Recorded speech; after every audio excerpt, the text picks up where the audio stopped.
G'day everyone, and welcome to another video. And this video I'm extremely excited about, as you can tell by the tone of my voice. But honestly, I just loved this race. Honestly, Polyphony Digital, you're doing wonders with these combinations at the moment. So we're just coming out of a bit of a sort of period of extreme repetition. So races were a N101 make for race A, some group 3 or 4 at Interlagos, and then group 2 at Fuji. Honestly, pretty much on repeat. But they've changed it up a bit. Nice races this week, and this one was my favourite. Group 3 at Le Mans. So I'm Australian, and it takes me a lot of effort to say Le Mans, so I'm just going to call it Le Mans, or Circuit de la Sarthe, or Le Sarthe, or the track. So, I don't know, if you're triggered, click away. That's all I can say. But here's the race now. So it's Group 3 at Le Mans. So the Group 3 car that is most dominant. So obviously Le Mans being a top speed circuit. Look at this massive straight, broken up by a couple of chicanes, but you can get up to some extreme speeds. By the way, you're looking at my qualifying lap, so you can marvel that while I talk about the combination. So of course you're going to be rewarded by top speed. So obviously you're going to go for the fastest car, which is obviously in Group 3, the McLaren F1 GTR. So this one was recently added as part of update 1.34. I say recently, it was a few months ago, but it's an extremely good car and I love driving it. Last time I drove it was around Bathurst. That video is actually present on my channel. It's one of my first videos I ever did, so you can scroll back and have a look at that one if you are so interested. And it doesn't really suit Bathurst, but I was enjoying it around here, so I don't know, it is a good car. It's an extremely good car. It's just Bathurst is a really hard track, but nevertheless. So this car, 600 horsepower it's got. Of course BOP brings that down slightly, but the main sort of characteristics of the cars remain. So if a car is extremely good for handling, even under BOP, it will have a slight edge in handling tracks, stuff like that. So it's really good for top speed. It massively, absolutely outruns other Group 3 cars, so in a drag race you're going to beat it. But that's about it for the car. Oh yes, I'm using the livery that is on the Hot Wheels diecast model of this car in the latest Gran Turismo Hot Wheels sort of collectible series. Of course I got all 8 of those. I'm sure I'll post a picture on my Instagram, linked in the description, but I'll post a picture on that, I'm sure, one day when I run out of stuff to post. But that's it for the car. So the track, Le Mans, also known as Circuit de la Sarthe, of course most famously, I would say one of the most famous tracks in the world, of course being a real world circuit. It's the track used for the 24 hours of Le Mans. The annual race that happens around here has been happening for literally decades, but it's a massive track. So some stats for you: located in France, it's a 13.6 kilometer long track, so it's an absolute monster. 38 turns, that's from the actual, that's its sort of official figure of turns there. The longest straight is 1.6 kilometers, so massive straight. First built in 1923, in this current layout or variation introduced in 1990 and used up to present day. It was introduced in Gran Turismo upon update 1.19, so a fair while ago, but not upon release, and it has an elevation of 37 meters, so fairly flat track, not many hills. But you can see as we come through the 4 chicanes to round out my qualifying lap, it's going to be, as we cross the line shortly, it's going to be 4 minutes, 0.3. So that's the qualifying lap for this video today, and I had some really good races around here. So there are people in the room when I was doing this race, and I was really happy to have such a good performance for my in front of an audience, if you will. So here's the grid now. There I am up in 4th place there. You can see all the headlights on that McLaren just flashing there. So many headlights in the front of this car, so no excuses for not seeing where I'm going. But here we are in 4th, so the idea is to make up at least one position, so the race isn't a waste of time, if I can get that tongue twister out without tripping over myself. But here we come through these chicanes now, of course still auto drive, but you see the countdown comes at a really awkward time. 3, 2, 1 now. I'm right on the tightest chicane of the final corner and I just get an oversteer, so I can't quite launch off the line as the people ahead have. So look how much of a gap I have. I'm 3 seconds behind, 3.5 seconds behind the leader already, and I'm barely even across the race is literally 5 seconds old. But never mind. So we come through the Dunlop chicane now, so I managed to go a bit deep. I say manage, but it's quite easy to do. So we're going to come through this little section now. So we're going to have a good race here. So you can see second place up ahead has a penalty. So he's going to serve that coming out of the first chicane on the long straight. There's penalty gates there. But coming up towards Tertre Rouge, turn 10. So we're going to brake just a little bit late. We just slide a bit wide, but managed to keep it on the curb. So no penalty there, but you see we've got I think it's a Supra, yes, I think it's a Supra, yes, a Supra behind, so I just flash the hazards to let everyone know I'm slow. Supra pulls out, goes to the outside, I nearly pushed him off the track, but of course I didn't want to do that. Peugeot swipes across my screen with a 1 second penalty, so he's going to come up towards the chicanes with his penalty, so he's going to serve, and I'm now firmly behind the Supra. I just back off, because when I go on the brakes, I don't want to go into the back of him, as I brake there, just let them pull ahead bit, but Peugeot brakes way late, and ends up going way across the chicane, and bins it into the wall, so that's the last we're going to see of him, I hope. But you see up ahead, second place is also going to serve their penalty, but now we've got a nice gap to the red Supra ahead, so we're going to get slipstream off that, so combined with the massive top speed of this car, and slipstream, we're going to be an absolute bullet going down. So we're now 270 kilometers an hour. So really this is where most Group 3 cars sort of max out on their own, but I'm still going 280 kilometers an hour, nearly 290 as we brake towards the second chicane, the Le Fleur d'Hier chicane, turns 15 to 17. Oh, as we get a breath in there. So we got Bundy Bear up ahead now, so hopefully that's the last we see of Ken Crit, the Supra we just passed. But we'll see what happens coming down here. So this massive straight, there's a variation of the track seen in the Sargo 2-hour endurance race I did that's also present on the channel if you scroll back. So this straight can have no chicanes, it'd be a massive straight, but we break down Mulsanne corner now. But of course for Group 3 racing you don't quite get the speeds of Group C cars that I was using there, so that's why the chicanes are present. The straights between the chicanes are long enough, and in fact this straight we're on now, although it's a straight, it does have a few official corners in it, turns 21 and 22, so this is 22 as we just go through there now, so very shallow turns, but this straight you can go up to nearly 290 k's an hour as we just trail brake through there and go full on the brakes for turn 24 Indianapolis corner. But we see up ahead, Bundy Bear has actually got himself a penalty, half a second, so that's quite disastrous for his race, actually, to be honest. He'll hop over that curb there. But he won't serve that at these penalty gates, he'll serve that at the penalty gates just on the exit of the Corvette curves, turn 33 and 34. But, yeah, so we're going to get, well, hopefully get his position, actually. So the idea now is through the Porsche curves coming up, is that we're going to be able to close that gap and get past him as he goes back, as he goes through the final penalty gates of the lap. So through the first Porsche curve there, we do gain on him a little bit, so we're now second behind him, but that gap just opens up slightly. I think he may be better through here as it's gone to 1.1, so yeah, he's definitely better through here, but we just missed the apex actually of turn 31 there, but you can just see as we go through turn 32 that he's actually going to start to get ready to serve his penalty. So Corvette curves, 2 shallow curves there, but barely curves to be honest, but he serves his penalty and it's not going to be enough as we going into the Ford chicanes, so we're not going to be able to throw a move through there as there's really one line through there. But we're now right behind him, we've got a lap to go, so now through this first little top section now, the little squiggly bit before Tertre Rouge in the straight, where the idea is that we're going to sort of keep around this distance back. If you're too close, you're not going to get the full effects of the slipstream, but if you're too far back, you're not going to get the full effects of the slipstream. So yeah, to get full effects of the slipstream, if I had $1 for every time I said that, I would have literally $3. But to have full effects, you're going to need to be around 7 tenths, 6 to 7 tenths behind. 8 tenths, you can get it, but it's probably not going to be enough to make a pass down the straight now.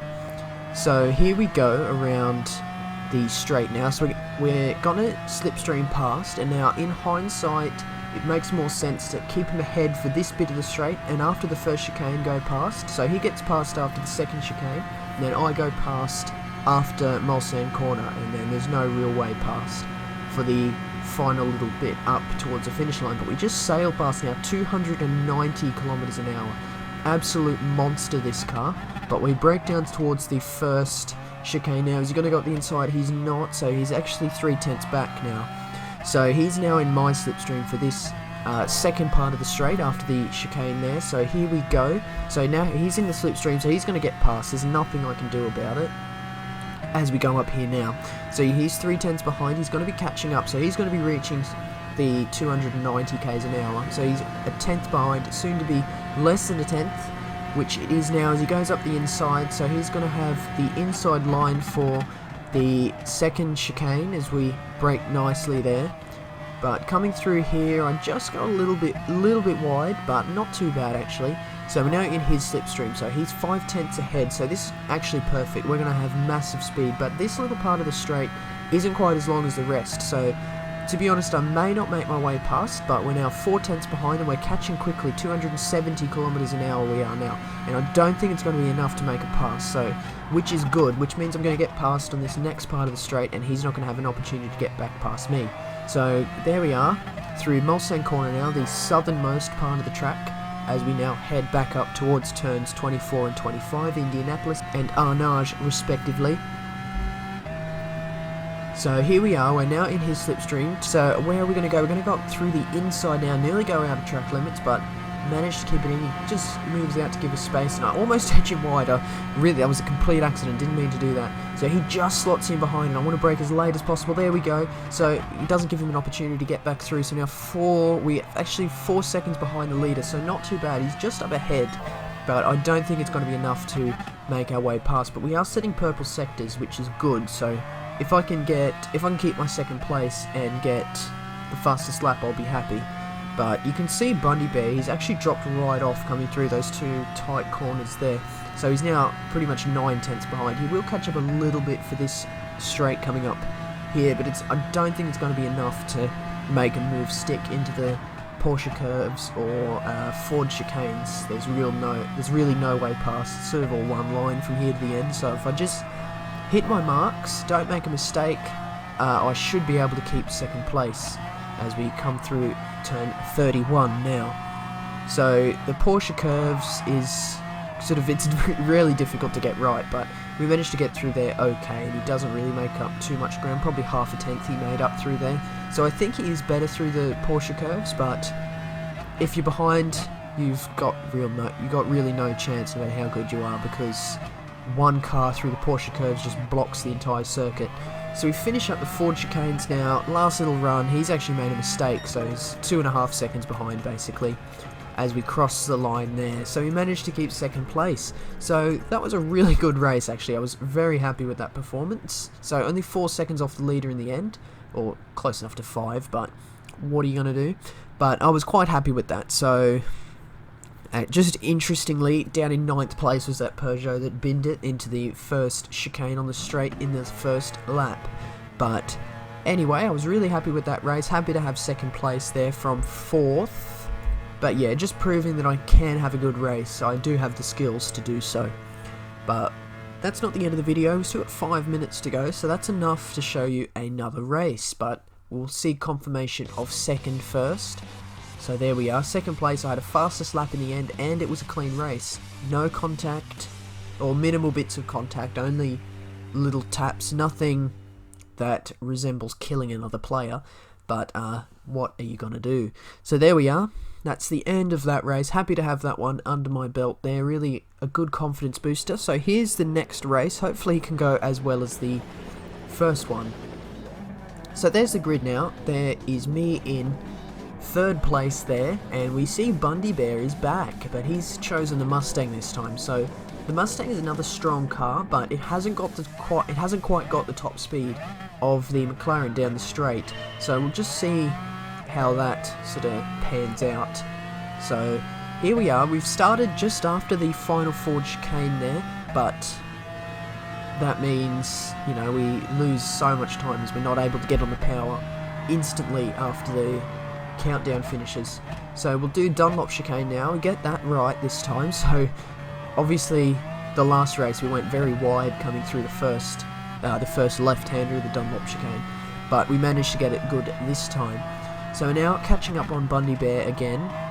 So he's in the Mustang, so he's not quite going to have the top speed that I have coming down the straight. So even though he'll be just out of slipstream, as I managed to do a repeat move through Turret Rouge again, so I just slide wide on the opening lap of 2 races in a row. But anyway, so we're 9/10 behind Bundy Bear now, so you'll see that my top speed, I'm not quite in the slipstream. I'm going to keep behind him as if so when I get close enough to slipstream, I do pick it up immediately.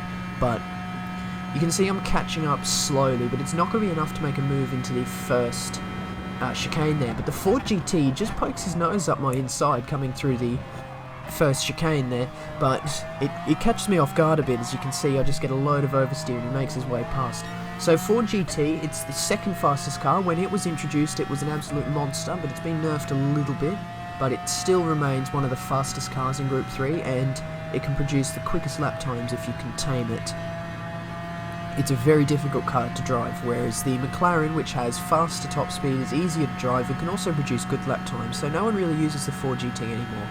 But we're coming up towards the second chicane, we brake right on the perfect point, and we managed to catch up a load of ground to the Ford GT, so we're going to be able to get a move on him. We'll see coming down here. But I'm just wondering, does Gran Turismo, does it simulate that smaller cars have smaller slipstreams? Just something to think about, because obviously the Ford GT is quite short. I'm just wondering if it has a smaller slipstream, but it doesn't seem to matter, as we do manage to make our way past coming down here. We're braking down towards Mulsanne Corner. We do get it pulled up in time, which is good. Ford GT just slots in behind, probably wants to make his way past. But I just managed to keep the position. I just parked it on the apex, there's not really anywhere he can go. But I get a better launch off that corner than him, so you can just see the gap extend slightly, but he's in my slipstream, so it'll start to close down now. There we go, there's a change in sort of time that's... So despite my better run off the corner, you can see how powerful slipstream is. So now he's 2.5 tenths behind as we come up towards the little sort of tight complex. Now, so we brake as late as possible to not give him a chance, but we do manage to pull it up in time. So you can see the leader is just going to get ready to serve a penalty actually, so that's quite disastrous for him as we come through there now. So you see Bundy Bear, we've caught up the gap to him, now 1.2 seconds behind, so the idea of this race is to now make a move on Bundy Bear by the end of the next lap, which will be the end of the race. So as we come through the straight now, it is a straight, so the Ford GT will gain on me, but it's not going to be enough to make a move into the Porsche curves, as there's sort of only one line through here. So we just turn in a little bit early there and just get a poor run as we go over the grass there. But you can just see as a result of that, Bundy Bear has actually pulled a bit of a gap. So this might be one of the strengths of his car, so he's got slower top end, but he might be better through corners, but obviously I didn't make the game, so I don't know for sure. So we just exit Porsche curves, we get that quite good this time, and just hop a wheel over each curb through the Corvette curves coming up towards the Ford chicanes. So we're going to see the Ford GT just pokes his nose into the bottom of the screen, and I was scared when that happened. We just see differing lines as I come through wide and go over the apex, as he nearly goes back into my rear quarter panel, and I just get caught on the curb, and he looks like the inside for a move, but I don't think he's quite going to have the run. He didn't. I think the McLaren just has, well, definitely has slightly better top end, so I don't think he's going to just get past by virtue of car power alone. So braking towards Dunlop chicane, I just put it into first gear, it just slows up the car that little bit too much, and I end up going over the inside curb, getting a 1 second penalty, an absolute disaster. So, oh my goodness, that's where the race really unravelled, so I end up serving that penalty. Bundy Bear, not Bundy Bear, the Ford GT makes his way past, and that's really the full extent of that race. So I lost a position because of a stupid mistake. I just hit the button too many times, a complete accident, but it just rotated the car that little bit too much, and I ended up getting a penalty. So that's the end of that video. So not quite finishing it on the same way that I opened up the video with a good race, but It doesn't matter, it's only fun, I guess. But that's the end of the video, and that means that's it from me. So I do thank you very much for tuning in again, and please do hit the like button if you liked it, and subscribe if you'd like to see more. But once again, thank you very much for watching. See you later.